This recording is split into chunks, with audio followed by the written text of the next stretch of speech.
The crack of her hand across your backside makes you whimper. The hand lingers for a moment before sliding away, leaving you to deal with the blazing fire in your bottom.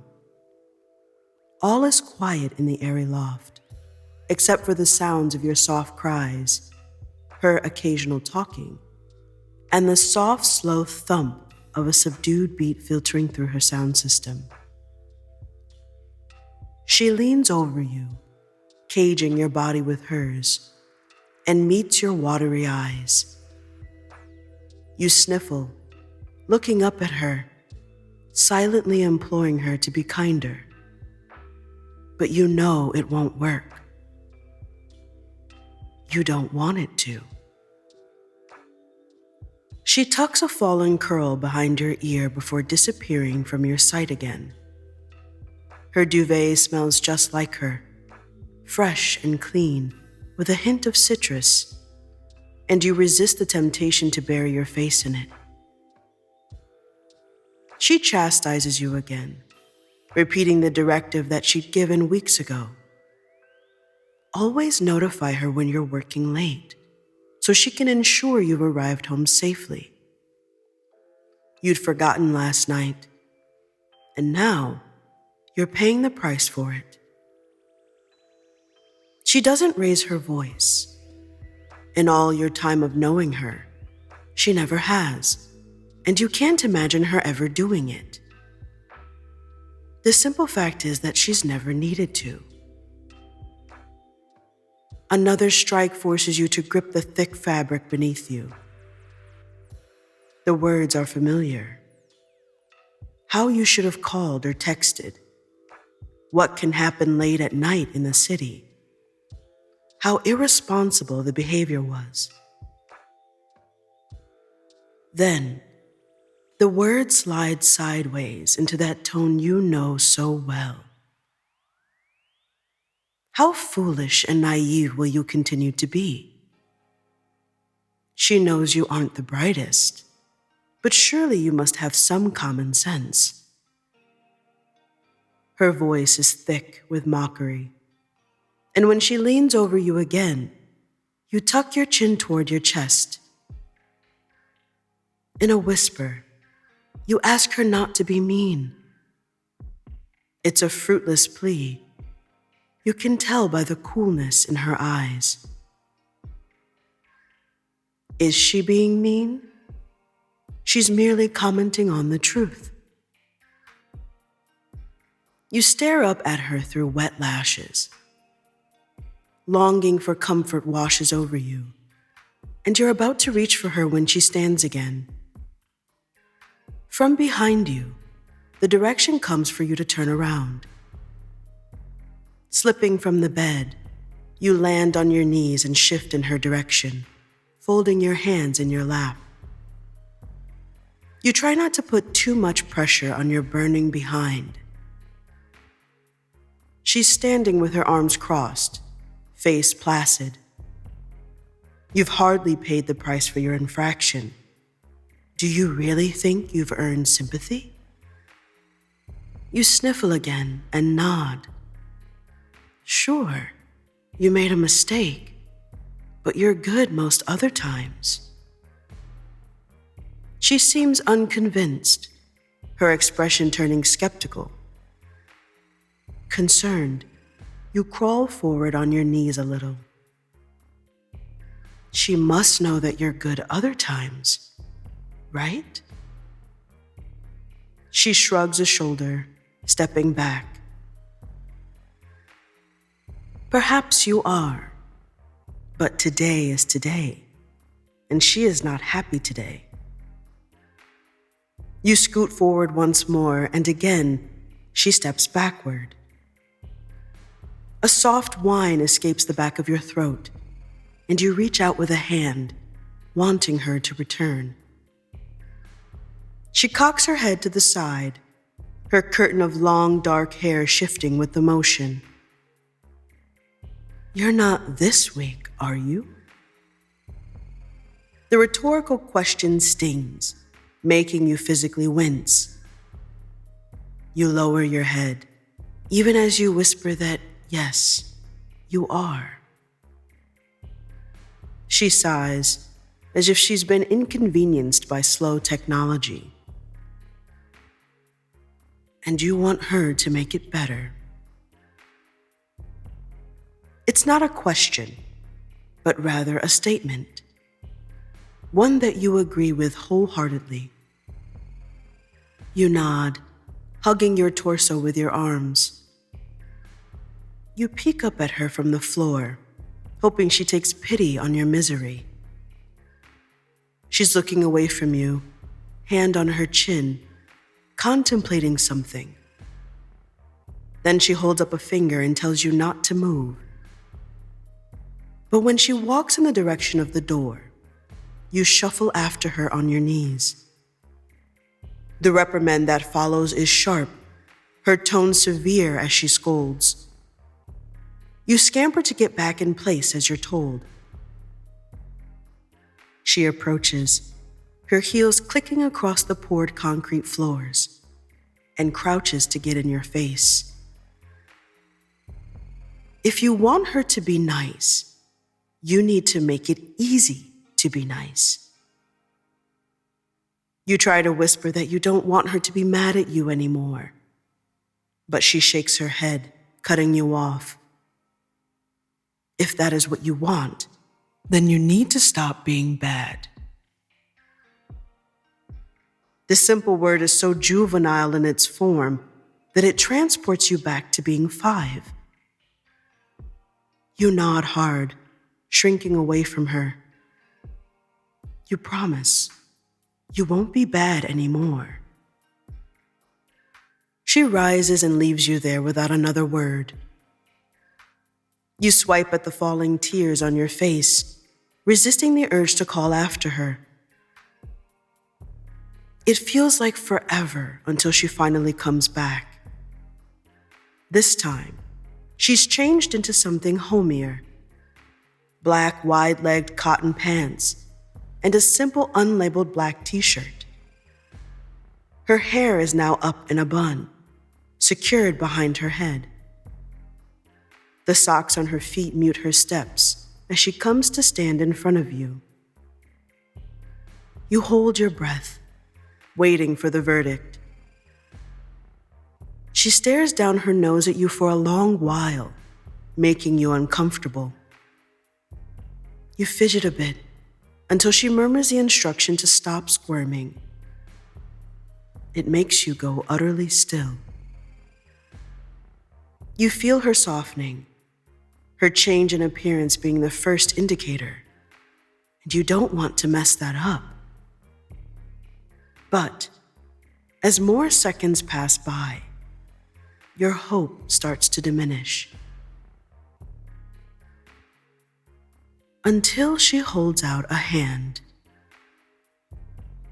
You inhale sharply, and your heart beats faster with the rush of optimism. She softly tells you to come, and you place your hand in hers.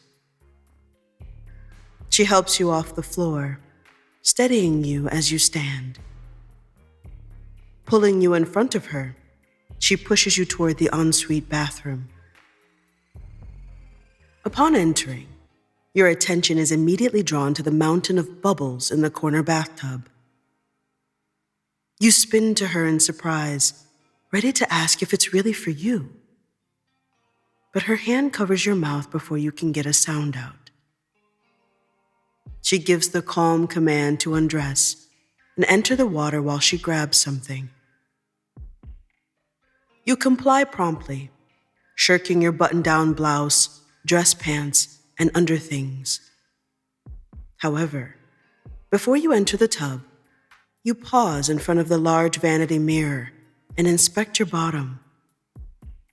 It's tinted pink, with faint fingerprints visible on your honey-colored skin. You don't have time to survey any more of the damage because you hear her returning. Trying not to slip, you sink into the heated water, yelping when the warmth touches your sensitive skin.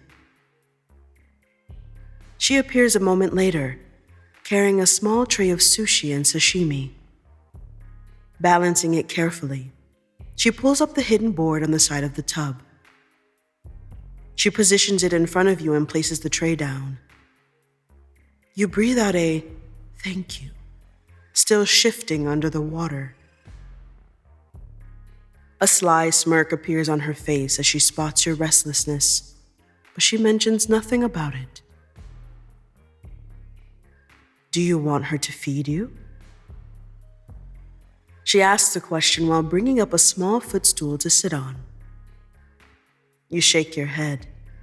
You can do it. But when she props her arm up and watches you silently, self-consciousness becomes the loudest thing in your mind. You glance at the tray and chopsticks, then at her, then back, then at her again. She's patient, waiting for you to figure out what it is you want. You duck your head. You've suddenly changed your mind, but you don't know how to tell her that without looking childish. She seems to guess anyway. Leaning forward, she picks up the chopsticks and lifts a piece of the roll to your mouth. You open and take the bite, avocado and rice gushing out onto your tongue. She starts asking mundane questions. How your day was, what you accomplished today, what you felt could have gone better. You move the remainder of the bite to your cheek to speak, and her eyes crinkle with warmth at the sight. You've long since learned that this was her version of a grin. It makes you smile and kind. You answer her questions, going into detail that other friends in the past would tire of hearing. She listens intently to everything, like she's committing the minutiae to memory. When she feeds you another bite, she praises you. Maybe you're brighter than she thought. Affection blooms within your chest, and you nod. You try hard to be. You try to scoot over to her, but chopsticks to the sternum stop you. She instructs you to finish eating first. You quickly agree. Yes, mistress, coming out automatically. Bringing a napkin up, she dabs a dribble of soy sauce from the side of your mouth. Her face is kind, the tension from earlier gone. You want to hug her, but physical affection is usually directed your way and for your benefit. It's never only for her, and she has said she prefers it that way. You've asked her how a human can go without for so long. Her answer is always that she's different and that she has ways of getting what she needs. So, you often leave it there. Now, you're just happy when you see her at ease. You rub your arm under the water, wondering how to say the next thing. You've said it before, but it's never gotten any easier. You clear your throat to catch her attention. She focuses her gaze on yours and waits. You take a deep breath, then tell her that wanting her presence doesn't exactly make you weak. When you're distressed or sad, you seek comfort. That's all. But you wear your heart on your sleeve. So yes, you're a little oversensitive. She hums in thought, glancing down at the bubbles atop the water's surface. Perhaps she was too harsh then. Your feelings are valid. At times, she has a hard time remembering that not everyone is as closed off as she is.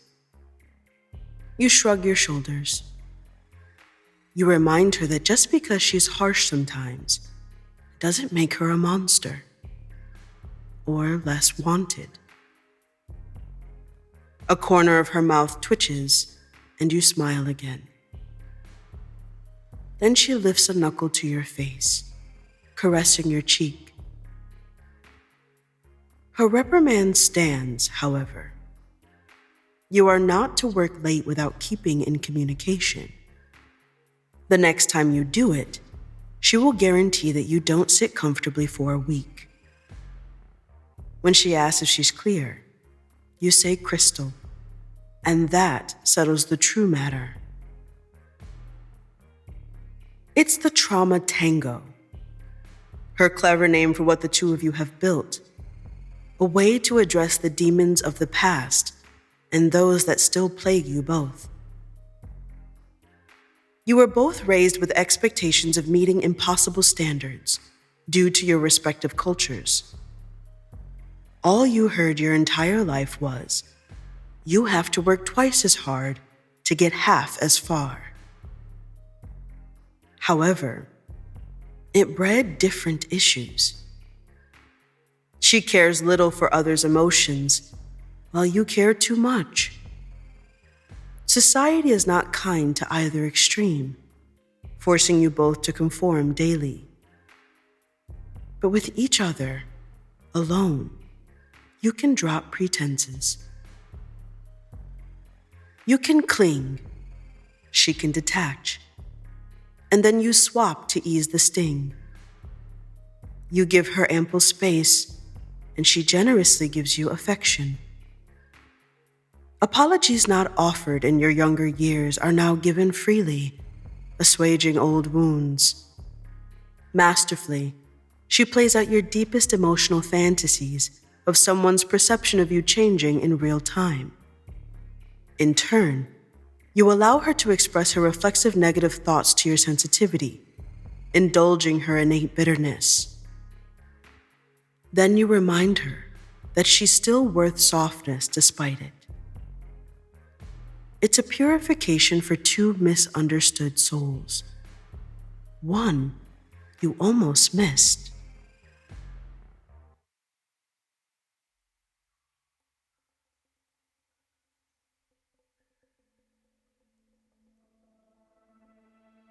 The black door is nondescript, and there's no plaque indicating where you are. The building is unremarkable, and you know you must have driven, biked, or walked past it many times before. There has never been any indication that you should be interested in what happens inside. But tonight, you'll find out. Holly, the work colleague dragging you along, glances at you, nerves making her shiver. You know she's excited, but dread sits in the bottom of your stomach like sediment. You only agreed to accompany her because she pleaded with you. Disappointing others bothers you more than the discomfort of giving in. So you often do. Tonight, you wonder if it will be a mistake. Holly bounces up on the balls of her feet, heels clacking against the concrete sidewalk. She asks if you're ready, her eyes wild with excitement. You've asked her multiple times this week what she's searching for, or what she's hoping will happen. Answers varied, each one just different enough to count for something. Meet someone fun. Just have a new experience for one night. I'm not trying to go anywhere with anyone, just look around. Find a new hobby. Maybe I'll meet someone special. I think you can have dinner there or something. Maybe we can grab a bite and then go. None of them convinced you that Holly really had any idea of what she was signing up for. You confirm that you're ready, but remind her of her earlier promise. She won't leave you on your own. Holly rolls her eyes, making you feel dramatic for asking. She suggests you loosen up so that you can enjoy the night too. But you don't care if you do or not. You're ready to go home, and you haven't even entered the building yet. Holly reaches for the heavy copper door knocker, swinging it at the wood a few times. The thud against the dense wood door is loud, even when Holly tries to back off a little. You both wait. You hold your breath, mentally chanting, "Don't answer." Seconds pass, which gives you a deceptive sense of hope. You rehearse how you'll persuade Holly to try another night. But just as your mouth opens to speak, you hear locks disengage, and your hope evaporates. A stunning cocoa-colored woman answers, her body filling the small crack in the door. Her chocolate eyes gaze at both of you coolly as she asks for your names.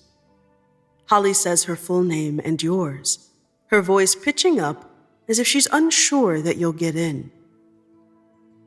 The woman looks over both of you again, saying nothing.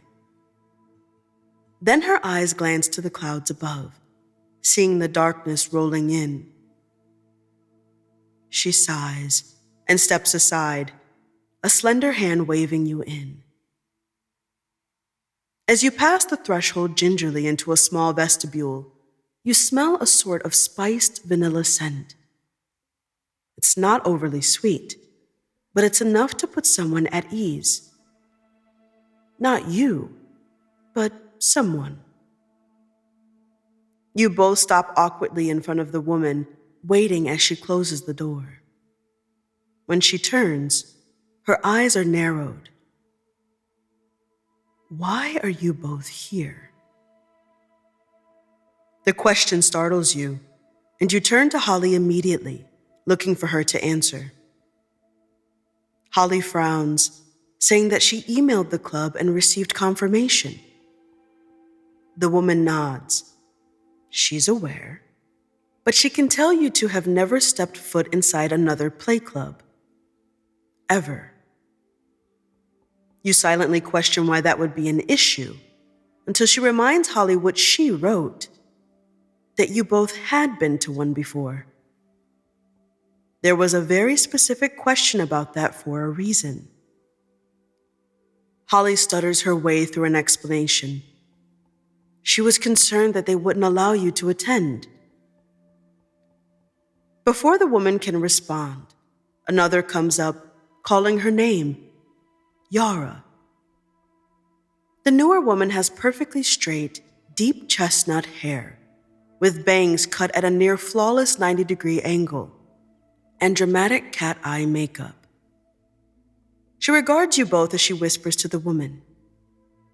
Yara nods at whatever the woman says, then dismisses her, her eyes never leaving the two of you. When Yara next speaks, it's a statement. Holly lied. Holly immediately turns red and goes to speak, but Yara shakes her head and crosses her arms. She doesn't want to let in non-members whose first instinct is to lie. That puts everyone at risk.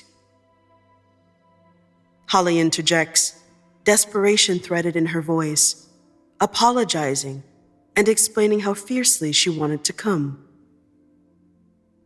As it was presented to you, Vanilla Night was held only once a year for those interested in exploring the club scene. It was a PG night for those interested in the lifestyle. Nothing was allowed to happen. No private rooms were available for use. Alcoholic drinks were capped at 2 or 3, depending on the type of drink, and patrons were thoroughly searched for anything prohibited. The night was merely a vehicle to meet someone you might not have otherwise, and answer questions you might Google in the dead of night. Holly promises her intention wasn't to deceive. Her hands are clasped in front of her as she implores Yara to allow your entrance. Yara goes silent, considering both of you with scrutinizing eyes. You're uneasy under her gaze and wrap your arms around your midsection. You almost want to explain your presence. You didn't ask to be here. You don't really want to be here. And you don't need to be here. Holly is not pleading on your behalf, only hers. If Yara sends you both home, you'd actually be relieved. But you keep your mouth closed, seeing how important this is for Holly. Finally, Yara advances on Holly, forcing your friend to crane her neck to look at the much taller woman. Her face is serious, and displeasure is written all over her gorgeous features. She tells Holly that this is her one free pass. If she hears of anything, even slightly, negative about her this evening, she will be removed. When she asks if Holly understands, Holly nods like her head is attached to her neck by a string. Yara steps back and cuts her eyes toward you. She scans you from head to toe, not bothering to hide it. Then she asks if you're okay. You're not expecting the question, and you trip over your words to say yes. Yara pauses again, like she's thinking of pressing further. But she must decide against it because she takes a deep breath and explains there are ground rules for the night.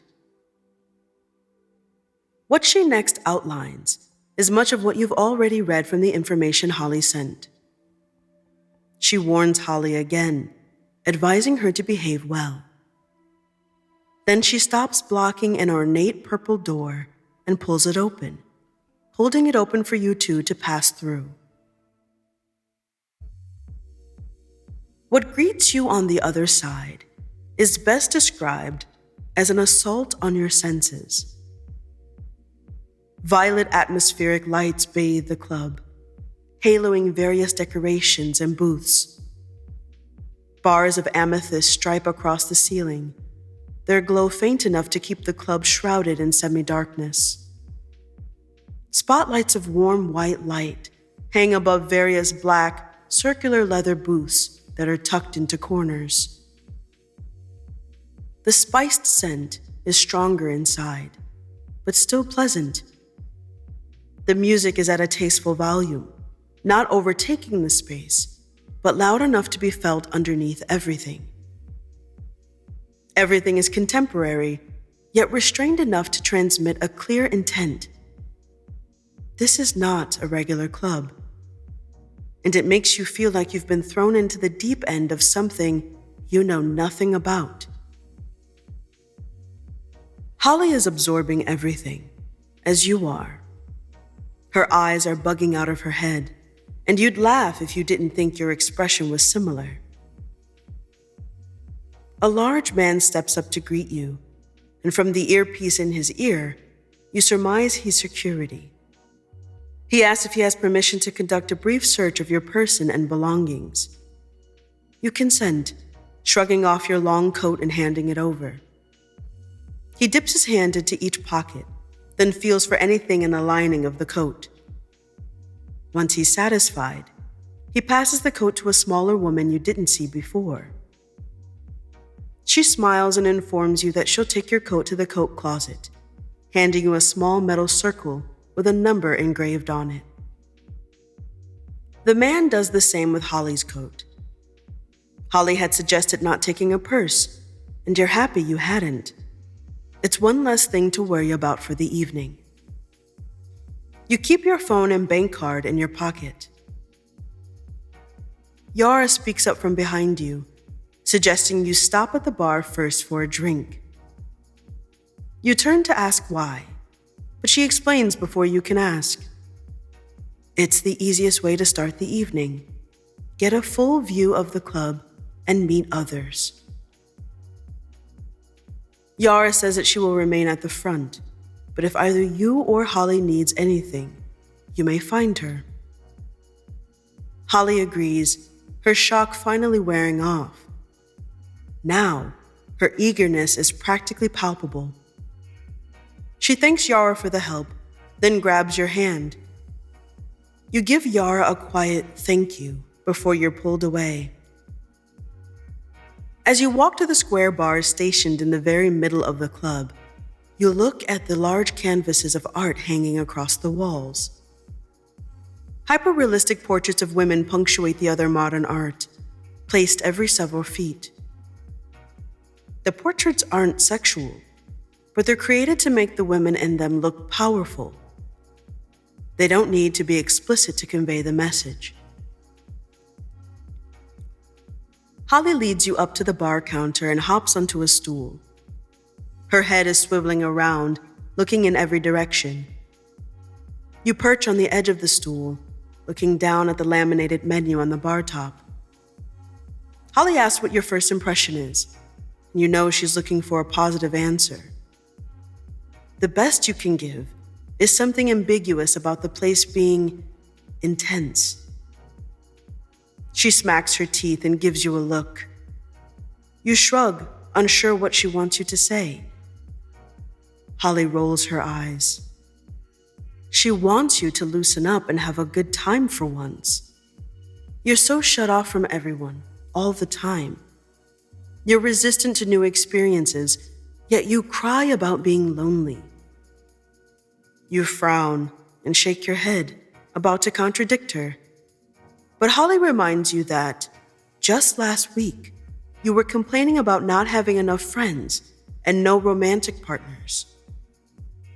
She points out that if you are going to find either, you have to stop being antisocial. A bartender interrupts your conversation, asking what you'd like for a drink. Holly orders a Long Island, and you ask for a gin and tonic. The bartender leaves to make them, and Holly returns to her topic. You wish she wouldn't, but you don't say that. You merely let her lecture you while you observe your surroundings. People are moving about, chatting in groups, eating and drinking, or sequestered in various hidden spots, whispering to each other. You recognize the different stages of familiarity that exist among them. Some have just met and remain a respectful distance from each other. Some are clearly just there for the social aspect, likely already members of the club and not seeking anything more than good conversation. But others are engaged in intimate consultation, heads tipped toward each other, expressions serious as they speak of private matters. It's on those people your gaze lingers the longest. Then you feel your skin prickling, like someone is staring at you. Holly snaps her fingers in front of your face, aggressively recapturing your attention. You move your face back, flinching away from the loud snapping. She tells you that your attitude is bringing down the mood for her. You sigh, looking down at the black stool you sit on. You're not trying to bring down her evening, but this isn't really your thing. You want to support her, and you know how it is to go somewhere new with no support. But you don't know anything about this whole thing. You gesture with a hand around the club and shrug. What does she want you to do?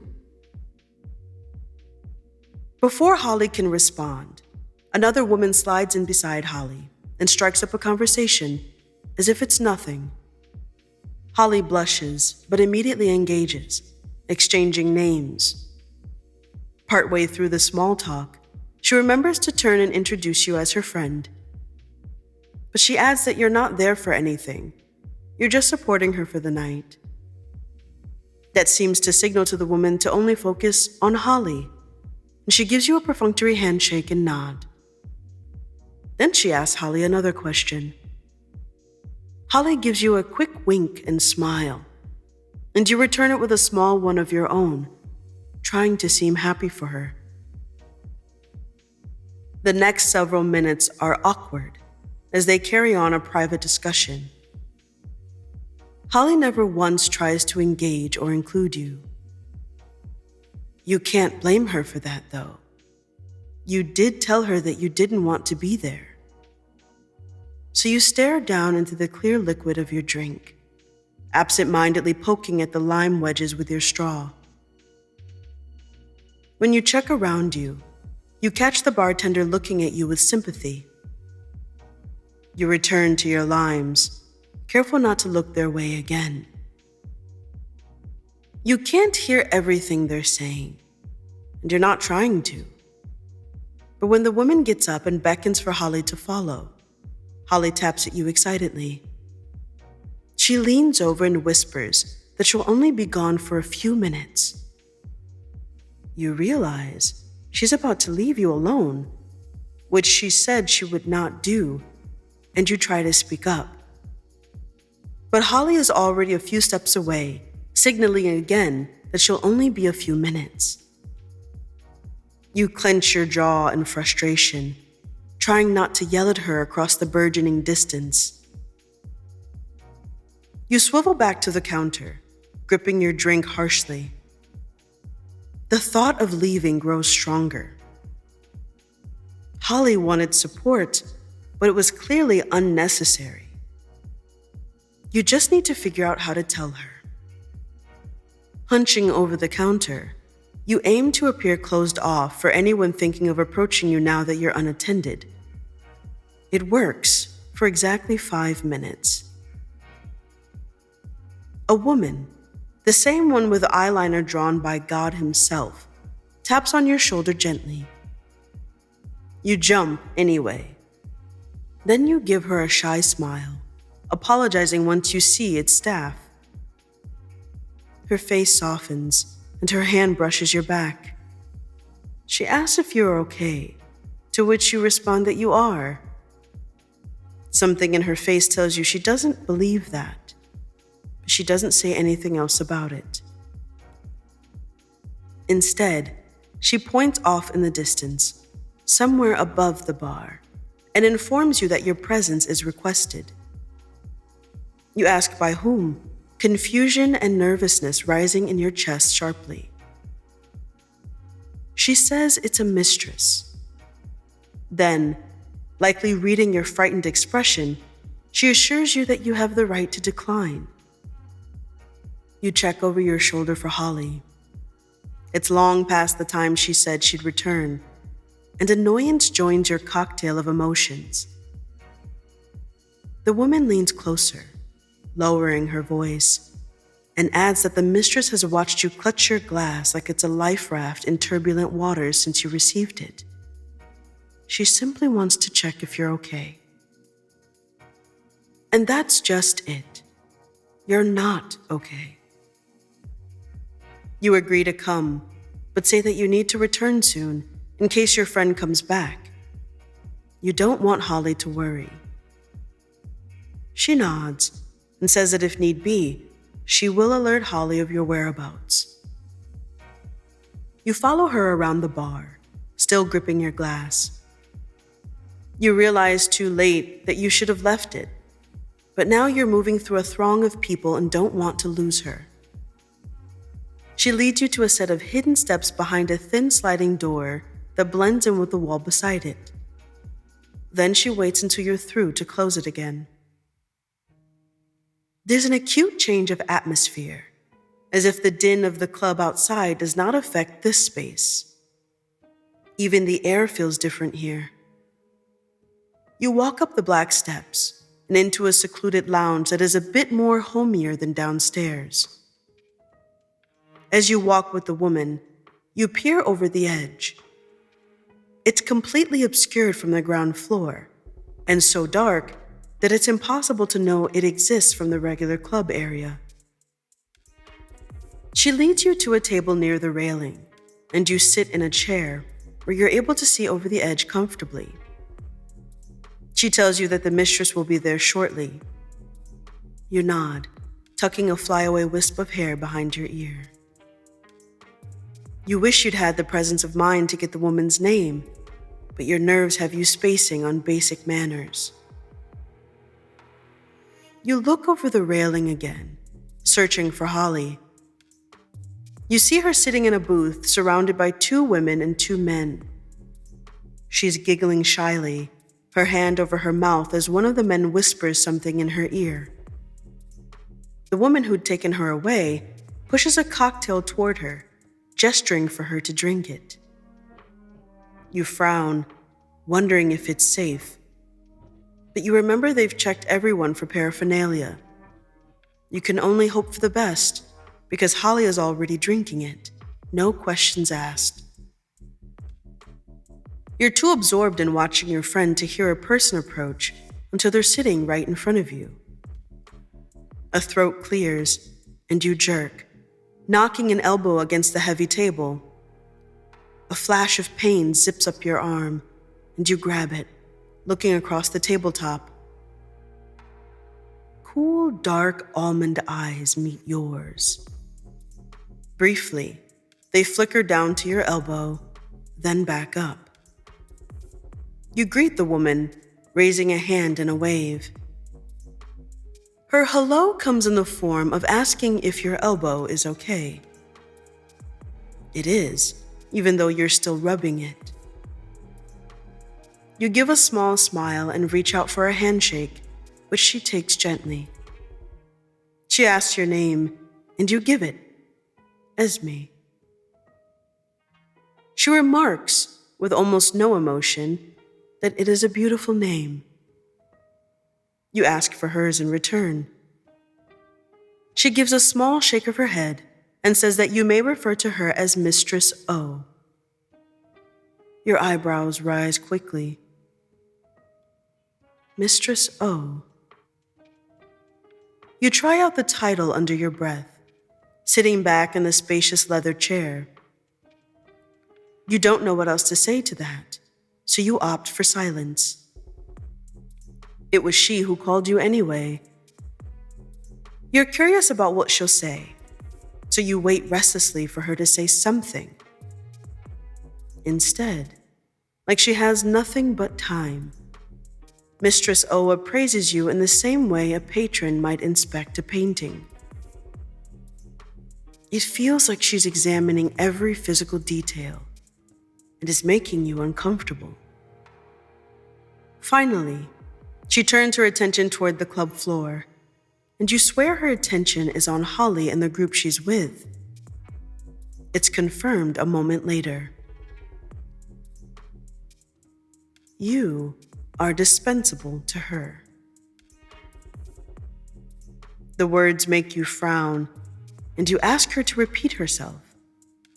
She does, with the same tone and cadence, and no further explanation. Then her attention swings back to you, and she waits for your response. You could act clueless about what she's talking about. Instead, you ask how she knows that. She doesn't know either of you. But Mistress O chooses not to explain. She shifts the topic. Why did you come? You shrug, glancing down at the hands in your lap. You just wanted to support your friend. She was excited to come, but didn't want to do it alone. And you've never been one to leave someone on their own, even when it meant going to a weird place. She repeats your last two words, the edge of her mouth tipping upward. Heat rushes to your cheeks, and you scratch the back of your neck. You certainly weren't trying to insult the place, or the people, or her. She crosses her legs, resting her elbows on the arms of her chair. It takes a lot to insult her. She's not easily offended. According to her, she prefers someone's honesty over carefully chosen words. It reminds you of how upset Yara was at the entrance, and you let out a nervous laugh. You've never heard so many people mention honesty in one night. It's more of a joke, but something passes over Mistress O's face. She questions you with a tinge of disapproval. Is honesty not important to you? You sit up straighter at that, shaking your head and backtracking. It is important, but you've just never heard it discussed so often. You guess, since she shares Yara's strict stance, that she's staffed there. Mistress O gives you a look, curiosity mixed with amusement. It's only then that it hits you. Of course she works there. She smirks and says, yes, something like that. With no prompting, she next asks if you're hungry. Is it that obvious? You had been nursing your gin and tonic earlier because you couldn't drink on an empty stomach, and it was inching past your usual dinner time. She inquires why you hadn't ordered an appetizer downstairs, but you don't have an answer for that. Not one that sounds reasonable. Because I was too irrationally embarrassed to do so doesn't feel valid enough. She doesn't push past your silence, though. She only wants to know if you have a tolerance for sushi. That surprises you. You love sushi, but it wasn't mentioned anywhere on the bar menu. Mistress O shakes her head. It wouldn't be. It's not for general patrons. She waves to someone past your shoulder, and you turn your head to see a short Asian man hobble over. When he reaches the table, she speaks to him in what you assume is Japanese. He nods constantly at her words until she says, arigato, then bows and shuffles away. Is she Japanese? Mistress O nods at your question. She is half, but was raised in America. She only knows enough working Japanese because the chef does not speak one word of English. But he makes the best sushi she has ever tasted. It was worth the time to learn. A moment of boldness strikes you, and you clasp your hands together tightly. Does she make it a habit of feeding newcomers? She doesn't skip a beat, as if the question doesn't faze her. She holds her gaze as she says no. But that doesn't make sense to you. Why you? Instead of answering directly, she poses a question of her own. Would you have preferred that she leave you down there to drown?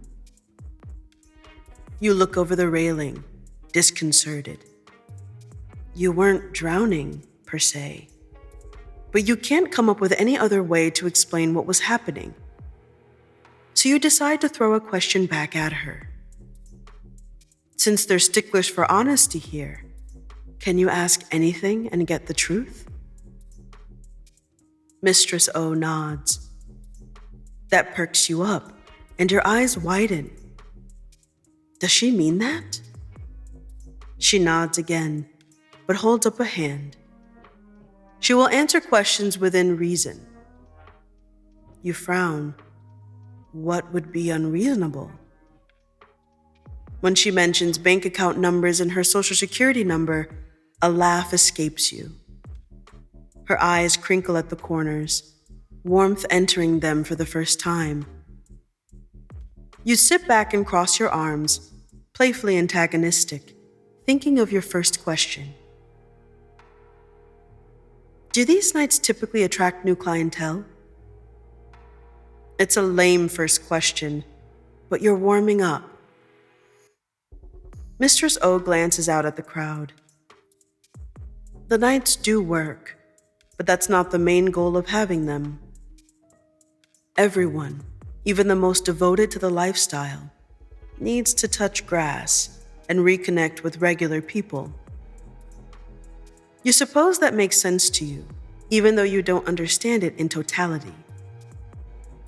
You admit that you don't grasp much about everything they do, but you are curious. What's her thing?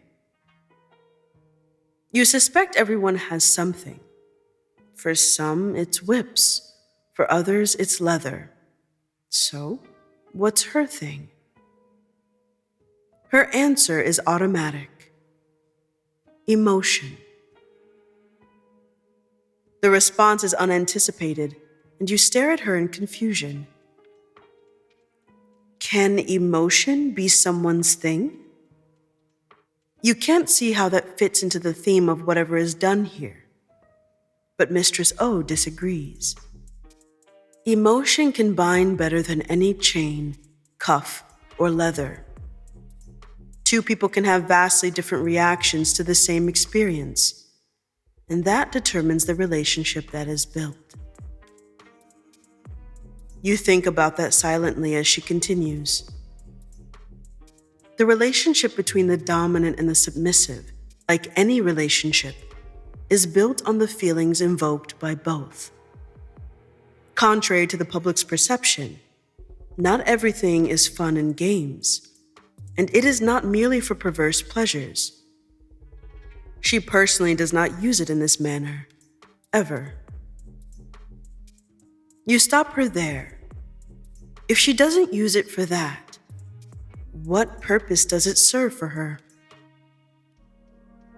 You apologize again for your naivety, but she assures you it's expected. For her, as it is for most, it's an outlet. Some individuals have an innate need to care and nurture, while others need to be in control. You nod. And what does she need? She levels her gaze with yours and tilts her head. To be mean. You stare at her blankly for a moment, then your eyebrows draw downward. But before you can question her further, the old man comes back with a tray. On it are 2 sushi rolls, 2 glasses of water, and 2 smaller ceramic cups. He places it on the table between you and bows, then walks away. You say thank you after him, but he only raises a hand in response. You look back at Mistress O and find her studying you. She gestures toward the plate, telling you to eat. She adds that you should ask your follow-up question before you lose your nerve. You laugh nervously, then pick up the chopsticks laid neatly by the sushi roll. What does she mean by she needs to be mean? She watches you dip your roll into the shallow dish of soy sauce and push it into your cheek before she answers. She is not a kind person. Conventional social rules require her to hide this and accommodate the general public, regardless of how they act. She does not enjoy it. She'd rather be as she naturally is and be around those who can tolerate it. Censorship has never been her friend. Then she begins eating, as if her comments provided all the information you wanted to know. You continue with your own dish slowly, checking on the crowd below. Holly is still with the group, and you can tell she's forgotten about you. Something about that stings. She may have gone to look for you at some point, but you doubt it. She would have texted by now. You bring your attention back to the woman in front of you, surprised to see her still watching you while eating. You try to put it together like a puzzle, but you feel as if you only have the border. You need to fill in the middle. You can't hold her gaze, so you duck your head, staring at the small ceramic cup of clear liquid. You assume it's sake, but you don't ask. You have a much more interesting question. How long had she been watching you? You're not sure what you're expecting, but it isn't the raw truth said so plainly. When she says, "Since you came through the door," you lift your head. Why had she been watching you for that long? Mistress O slowly sets her chopsticks down and leans back in her seat. She leans to one side and crosses her legs again. You are prey. And while no one in the club is looking to harm you, no one is a saint. Certain people set off the instincts of others, and you are one such person. When she saw your friend abandoned you at the bar, she knew it would only be a matter of time before others approached. You smiled timidly, thanking her for saving you. But Mistress O's gaze narrows, a smirk touching her lips. You shouldn't thank her. She merely caught you first. In a breath, the mood shifts. Tension creeps into the air, and your smile falters. You're holding a piece of the roll in your chopsticks, but place it back down on the plate. Her words stir something within you, and you don't know how to categorize your thoughts. A part of you is flattered, another part is wary, and yet another part is intrigued. She rests her chin on the tips of her fingers, her dark eyes now shining. Does that make you want to run? You stare at her for a long moment. Then you shake your head dumbly, unsure of what else to say. Mistress O chuckles, remarking that you should close your mouth in case you start to drool. You snap your mouth shut, not realizing you'd been gaping. She picks up her sake and sips it, staring at you as she does. Are you frightened? The question is soft, but as clear as anything else she's said. You shake your head quickly, then stop. Should you be? All you receive is a lifted shoulder in response. It's not reassuring. You get your bearings, clearing your throat. Your voice still croaks when you ask, why you? Mistress O leans forward. Do you want the palatable answer or the honest one? You ask for the latter in a whisper, unable to tear your gaze away from her piercing one. Her eyes search your face, assessing. Then she answers, you are an accessible target. While your naivety makes it easy to persuade, fool, and seduce you, your lack of self-esteem enables someone to trap you. She was just uninterested in watching anyone else do it. Her borderline demeaning words light your body on fire with embarrassment. The tips of your ears burn down to the toes of your feet, which you clench inside your shoes. Then she adds something. The fact that you haven't scampered off in fear, however, piques her interest further. You must be made of something sturdier. You swallow and look away from her, twisting your fingers over and over under the table. So what does she want from you? While the conversation unsettles you, something about her is captivating. There's an honesty you appreciate, an unwillingness to misrepresent herself. Mistress O says that it's better to state what she wants in general. Someone to wrap around her finger. She will not need to suppress the realer parts of herself. She can be as ill-mannered as she pleases, and the other party will take it in stride. That makes you frown deeply. It benefits her, but what could the other person possibly get out of that? She raises an eyebrow, dark eyes examining your face. What does the other person need?